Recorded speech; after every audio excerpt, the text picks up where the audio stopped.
Shalom, salam damai sejahtera di dalam nama Tuhan Yesus Kristus. Pada hari ini saya akan menyampaikan pengalaman, pengetahuan, dan pengertian saya mengenai cara sederhana dan praktis membaca dan mempelajari Alkitab. Bapak, Ibu, Saudara yang kekasih di dalam Kristus, kita dengan yakin dan sadar bahwa Alkitab adalah firman Tuhan. Roh Kudus menginspirasikan setiap penulis dari kitab demi kitab di dalam Alkitab, sehingga setiap penulis menuliskan di dalam bahasa manusia, memilih huruf, kata, kalimat, dan narasi berdasarkan pada apa yang ditentukan dan diarahkan dan dibimbing oleh Roh Kudus. Itulah sebabnya ketika kita membaca dan mempelajari Alkitab, kita seharusnya memulainya melalui doa. Kita meminta pertolongan, bimbingan, arahan, pengertian dari Roh Kudus, agar apa yang kita baca bermanfaat bagi hidup kita dan dapat kita terapkan dalam keseharian kita saat ini dan di sini. Bapak, Ibu, Saudara yang kasih dalam Kristus, ada langkah-langkah yang perlu kita lakukan untuk kita sampai kepada penerapannya. Yang pertama yang seharusnya kita lakukan yaitu berdoa. Yang kedua, memilih teks, ayat-ayat yang akan kita baca dan kita pelajari. Yang ketiga, melakukan observasi, penyelidikan awal, penyelidikan terhadap ayat-ayat tersebut agar kita bisa mengerti dan memahaminya keutuhan dari teks, dari perikop, dari cerita atau kisah yang dituliskan di dalam Alkitab. Yang keempat, kita menemukan dan merumuskan makna asli dari teks tersebut. Setelah kita mendapatkan hal tersebut, lalu kita menerapkannya dalam kesehari-harian kita. Langkah-langkah praktis ini penting untuk kita kerjakan untuk memperlengkapi kehidupan rohani kita, membentuk karakter kita, dan semakin mengenal Tuhan, mengenal diri, dan mengenal seluruh ciptaannya. Mari kita mulai uraian dari langkah-langkah yang saya sudah sebutkan di atas. Yang pertama adalah berdoa.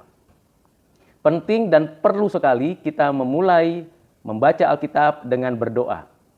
Karena tentulah kita tahu dan kita menyadari bahwa ada keterbatasan di dalam pengertian dan pengetahuan kita, sekalipun Alkitab ditulis dalam bahasa manusia, sudah diterjemahkan dalam bahasa kita masing-masing, dan kita dapat membacanya dengan baik, namun untuk mengerti dan mendalami pemahaman yang utuh itu, kita wajib dan seharusnya berdoa memohon. Pertama, meminta kepada Tuhan hikmat, bijaksana, dan kekuatan untuk mengerti setiap kata, kalimat, cerita dari ayat-ayat yang kita baca.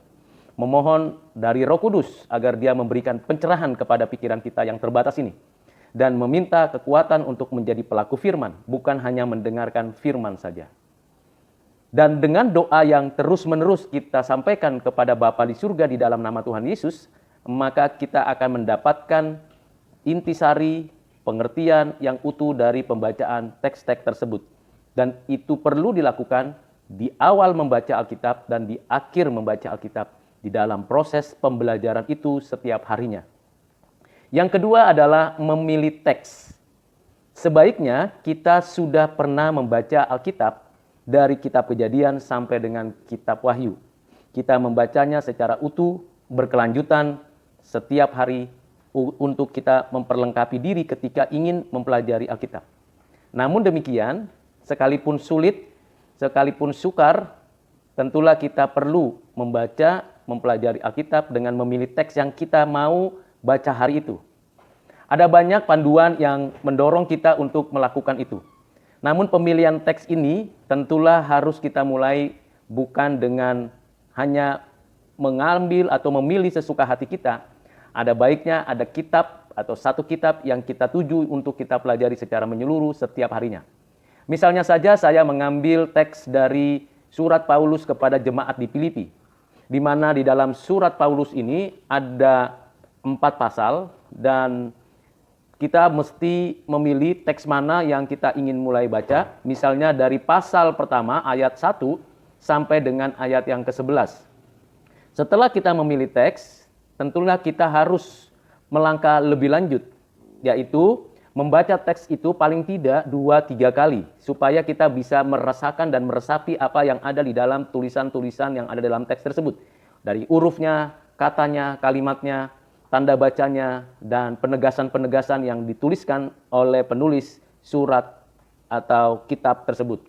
Misalnya tadi saya katakan saya memilih teks surat Paulus kepada jemaat di Filipi, pasal pertama ayat 1-11. Maka saya akan membacanya dari ayat 1 dengan satu pengertian yang utuh. Di sana dituliskan dari Paulus dan Timotius, hamba-hamba Kristus Yesus kepada semua orang kudus dalam Kristus Yesus di Filipi, dengan para penilik jemaat dan diaken. Jelas sekali kita membaca teks itu, huruf, kata, kalimat secara utuh. Setelah kita memilih teks ini, langkah yang berikutnya adalah mengenal dan memahami konteks. Nah, untuk mengenal dan memahami konteks, tentulah kita perlu memanfaatkan apa yang tersedia di dalam dunia internet atau jejaring yang ada, buku-buku tafsiran, ilustrasi-ilustrasi yang disediakan, bahkan juga artikel-artikel yang berkaitan dengan surat Paulus kepada jemaat di Filipi misalnya. Maka kita akan mendapatkan konteksnya. Konteksnya apa? Konteks daripada kitab atau surat ini. Surat Filipi ini ditulis pada tahun berapa? Pada zaman apa? Siapa yang menulis? Untuk siapa ditulis? Dan apa tujuannya ditulis? Kita perlu mengetahui konteksnya. Surat Filipi ini ditulis di dalam kondisi sosial politik, sosial budaya, dan kondisi gereja seperti apa, atau jemaat seperti apa, pembaca mula-mula yang menerima surat ini. Nah, kita perlu mendapatkan referensi dari buku-buku yang sudah tersedia, dari artikel-artikel yang sudah disiapkan, yang sudah pernah membahas daripada konteks dari surat Filipi ini. Setelah kita kumpulkan konteks sejarahnya, konteks sosial budayanya, sosial politiknya, sosial ekonominya, sosial hukumnya, keseluruhan konteks. Lalu kita membaca konteksnya. Surat ini pada zaman abad keberapa dan jemaatnya seperti apa. Lalu kita mengerti dan memahami konteks ini dengan utuh. Supaya kita tidak salah nanti menemukan maknanya dari ayat-ayat tersebut. Setelah kita mendapatkan konteksnya dengan utuh, kita tuliskan dengan baik, dengan benar, dengan tepat, lalu kita observasi menyelidiki ayat per ayat, lalu menemukan kata-kata kunci, lalu mengerti apa yang dipentingkan oleh penulis. Misalnya tadi, dari Paulus dan Timotius, hamba-hamba Kristus Yesus kepada semua orang kudus dalam Kristus Yesus di Filipi dengan para penilik jemaat dan diaken. Tentu kita mendapatkan dari ayat ini penulisnya adalah Paulus dan Timotius. Dan surat ini ditujukan kepada orang-orang kudus di Filipi dan para penilik jemaat. Lalu kita membaca lebih lanjut di pada ayat 2-nya. Kasih karunia dan damai sejahtera dari Allah Bapa kita dan dari Tuhan Yesus Kristus menyertai kamu. Paulus menyampaikan doksologi, penghormatan seperti berkat yang diberikan kepada jemaat. Kasih karunia dan damai sejahtera dari Allah Bapa kita dan dari Tuhan Yesus Kristus menyertai kamu. Ini adalah awal dari kita membaca teks pasal 1 ayat 1 dan 2 dari surat Filipi. Kita observasi. Di sana ada penulis, ada pembaca. Di sana ada satu berkat yang diberikan oleh penulis. Lalu kita teruskan di ayat 3 sampai dengan 11. Di dalam ayat 3, aku mengucap syukur.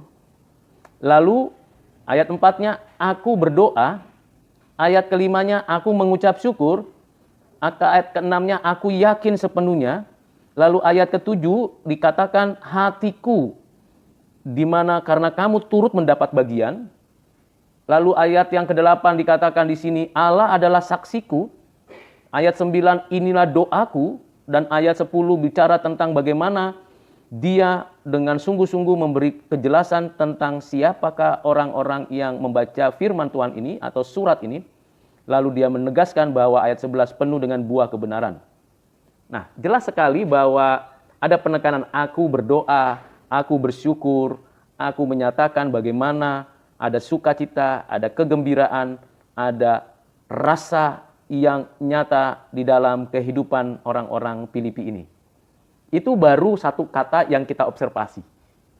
Lalu kita mengobservasi yang lain dari kalimat penting yang ada. Misalnya saya menemukan kalimat pentingnya di dalam surat Filipi pasal 1 ayat 6. Akan hal ini aku yakin sepenuhnya, yaitu Ia yang memulai pekerjaan yang baik di antara kamu akan meneruskannya sampai pada akhirnya pada hari Kristus Yesus.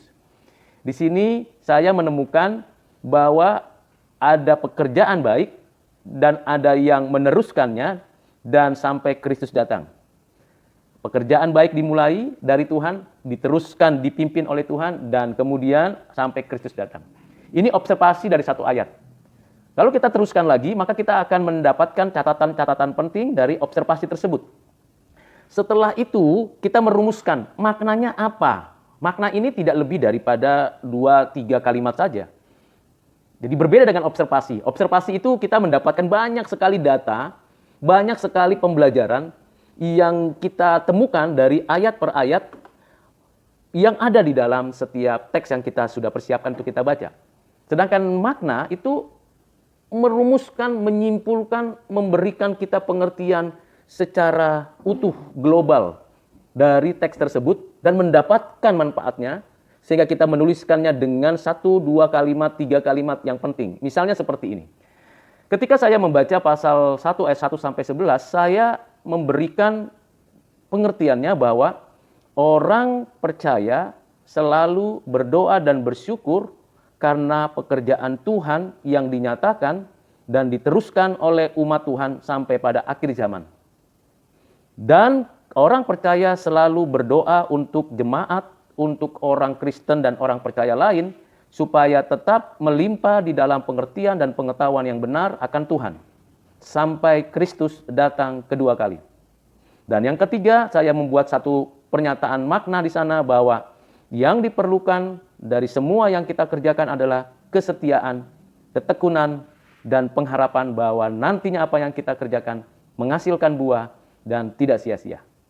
Nah, dengan menemukan dan merumuskan makna tersebut, kita mendapatkan satu pengertian yang utuh dari pasal 1 ayat 1 sampai 11.